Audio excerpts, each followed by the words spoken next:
നമുക്കൊരു ഹെൽത്തി ആയിട്ടുള്ള juice കുടിച്ചാലോ? മധുരക്കിഴങ്ങും law ഫാറ്റിന്റെ പാലും തേനും ഒക്കെ ചേർത്ത് ഒരു അടിപൊളി ജ്യൂസാണ് കേട്ടോ. അപ്പൊ നമുക്കതെങ്ങനെ ഉണ്ടാക്കുന്നത് നോക്കിയാലോ? ബാ, 3 മധുരക്കിഴങ്ങാണ് ഞാൻ ഇതിലിട്ടിരിക്കുന്നത്. അപ്പൊ നമുക്ക് ഇതിനകത്തോട്ട് ഇനി തണുത്ത പാലൊഴിച്ചു കൊടുക്കാം. പാലൊഴിച്ചു കൊടുക്കുവാണ്. അതെ, തേനാണ് കേട്ടോ, വൈറ്റ് തേനാണ് ഞാൻ എടുത്തിരിക്കുന്നത്. നമ്മുടെ ജ്യൂസ് ഇവിടെ റെഡി ആയിട്ടുണ്ട്. നമ്മുടെ ജ്യൂസ് അങ്ങനെ ഇവിടെ റെഡി ആയിട്ടുണ്ട് കേട്ടോ. നമുക്കൊന്ന് കുടിച്ചു നോക്കിയാലോ?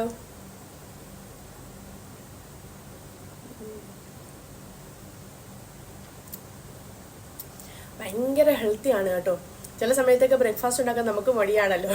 അപ്പോൾ ഉള്ള ഒരു ഹെൽത്തി ജ്യൂസാണ്. ഞാൻ ഇങ്ങനെയാണ് കുടിക്കുന്നത് ഇടയ്ക്കൊക്കെ കേട്ടോ. അപ്പോൾ നിങ്ങളും ഒന്ന് ട്രൈ ചെയ്യണം.